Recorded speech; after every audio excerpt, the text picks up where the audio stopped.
Welcome to the deep dive. When we think about aircraft, our minds usually jump straight to the powerful engines or maybe the wings, the sheer size of the plane. hmm But there's this vital component, often completely overlooked, doing some incredibly intense work under unbelievable conditions. I'm talking about aircraft tires. They really are the unsung heroes, aren't they? It's Well, easy to just take them for granted. absolutely. But every single flight, takeoff, landing, it all hinges on these incredibly engineered pieces of rubber and, well, fabric too. Hmm. Their performance is just directly tied to safety, reliability, and even airline efficiency. And that's exactly what we're diving into today. Our mission here is to really unpack the aircraft tires market. We've gone through the sources and we're going to pull out the key insights, the important nuggets, basically giving you a shortcut to getting up to speed on this fascinating and really crucial industry. So let's start with just imagining what these tires actually endure. Can you picture it? Speeds hitting, what, over 250 miles per hour? Easily on takeoff. Right, and pressure's up around 200 psi. Yep, pounds per square inch. Way higher than your car tires. And then the temperatures swinging from maybe minus 50 Celsius way up to 60 degrees C. It's just, how do they even handle that kind of punishment? How do they stay in one piece? Well, it's pretty remarkable engineering, really. It's not just what they're made of, but how it all comes together. You've got multiple layers that have tread, the sidewall, and then these reinforcing plies inside. Plies, like layers of fabric. Exactly. Think of them like the tire skeleton, giving it immense strength against those incredible forces.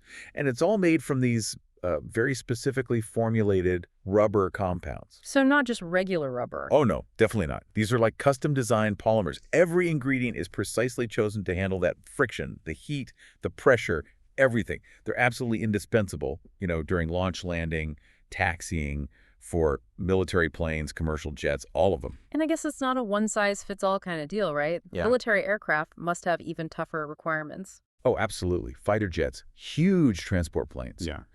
They need to cope with really rapid acceleration, hard braking, sometimes operating on rough, unpaved surfaces. Right, not just smooth runways. Exactly. So they need enhanced durability, something that can really withstand rigorous training and, potentially combat conditions. Okay, that's fascinating, the engineering side. But let's shift gears a bit. What does the market for these marvels actually look like today? I hear it's been growing pretty strongly. It really has. We saw substantial growth in 2023, and that trend looks set to continue right through 2024. What's driving that? Well, it's a few key things. Airlines are expanding their fleets, more people are flying globally, that demand keeps rising, and crucially, there are some major advancements happening in the tire tech itself. So how big is the market roughly? As of 2024, it's estimated around USD 1545.6 million, give or take. And the prediction is for steady growth, a CGR that's compound annual growth rate of about 3.2% over the next few years. 3.2% year on year. Okay, yeah, pretty solid growth. So beyond just the numbers, what are these transformative changes you mentioned? What's new in the tires themselves? Well, one of the biggest shifts is definitely in materials. We're seeing more sophisticated stuff, like composites being used. Composites for tires. Yeah, they help reduce weight, which is huge for aircraft. Lighter tires mean better fuel efficiency, lower emissions, and they can actually enhance durability too. Interesting. And there's also a big push towards more sustainable options, things like bio-based materials, new production techniques to cut down on waste and energy use. It aligns with the whole industry trying to be greener. Makes sense. But here's where it gets really interesting, I think. Smart tires. Smart tires? What does that even mean? Okay, picture this. The tire itself becomes like a mini data center. Huh. It's about integrating digital tech, specifically IoT sensors, right into the tire. Seriously, sensors in the tire. Yep. These sensors are monitoring things in real-time: pressure, temperature, even how worn the tread is. Wow. So what's the benefit? It's huge for airlines. They can optimize maintenance schedules, predict potential problems before they happen, prevent malfunctions. This reduces downtime, cuts operational costs, and massively boosts safety. It's shifting from fixing things after they break to preventing them entirely. That's a pretty big leap. Yeah. Turning tires into data hubs. I had no idea. And you also mentioned retreading earlier. Is that becoming more common too? Absolutely. Retreading is a really critical piece of the puzzle, and yeah, it's gaining a lot more traction, pardon the pun. Huh. Right. It's where they take a worn-out tire casing and basically put a new tread on it. It's very cost-effective, much cheaper than a brand new tire, and it's way better for the environment. Because you're reusing the main structure. Exactly. It lets Hmm. tires be reused multiple times, extends their life, cuts down on raw material use. And this is being pushed by, regulations, but also by airlines wanting to meet their own sustainability goals, their corporate responsibility targets. That blend of innovation and efficiency is powerful. Are we seeing these advanced tires like the smart ones or new materials actually on planes now? We are. A good example is Goodyear's Flight Radial tire. It's one of their top-end products, and Airbus actually chose it for their new A321 XLR jet. Oh, the extra long range one. That's the one. It's expected to start flying passengers this year in 2024. So yeah, this tech is definitely moving from the lab onto the tarmac. Okay, so this is a global market, obviously. Who are the main players? Who are the titans shaping this industry, and where are they having the biggest impact geographically? Right, let's break that down. If you look at it by region, North America is the biggest chunk, holding about, say, 35% of the market share. Why so dominant? Well, you've got a really robust aviation infrastructure there, major airlines, big aircraft manufacturers like Boeing. Plus, there's a huge emphasis on R&D, innovation, and very strict safety standards. Okay, makes sense. What about elsewhere? Asia Pacific is next, maybe around 30%. Yeah, The big story there is just rapid growth in the aviation sector. driven by. Rising middle classes, more disposable income in places like China, India. People are traveling more. Plus, massive investment in airports and the boom in low-cost carriers. Got it. And Europe. Europe holds about 25%. It's more of a mature market, very focused on stringent safety and environmental rules. They put a real emphasis on advanced manufacturing and sustainable aviation practices. And the rest? The final 10% or so is the rest of the world, Africa, the Middle East, Latin America. These regions are growing too, often linked to tourism and economic development. Regulatory frameworks and partnerships play a big role there. So, given those different regional pictures, what does the competitive landscape actually look like? Is it lots of companies or? No, it's definitely not fragmented. It's actually Really? highly concentrated. A small number of big players really dominate. Like who? Well, Michelin is often seen as the leader, maybe holding around 12% of the global share. Their reputation is built on quality, innovation, and a real commitment to sustainability.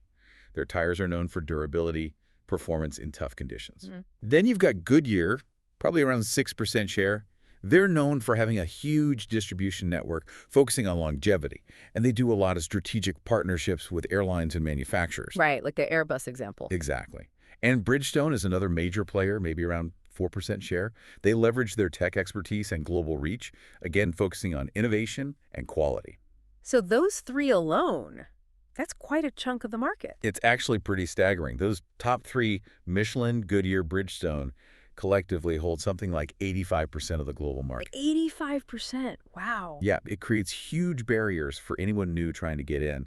And it means these big guys have enormous influence. They maintain their spot by, strong customer service, expanding globally, and crucially, pouring tons of money into R&D to stay ahead of the curve. Okay, so it's a growing market dominated by a few giants, lots of innovation, but surely there are challenges too. What's the biggest headwind, would you say? That's a really important point. Probably the single biggest challenge, the main thing acting as a brake on even faster growth, is just the sheer cost involved in producing these advanced aircraft tires. High costs. In what way? Well, multiple ways, actually. First, the materials themselves are expensive. We talk about composites, right? You're using things like carbon fibers, aramid fibers, special polymers, And those cost more than standard rubber. significantly more. Yeah. Take carbon fiber, it might cost, say, $10 to $20 per pound. Steel, used in some other tire types, is often less than $2 per pound.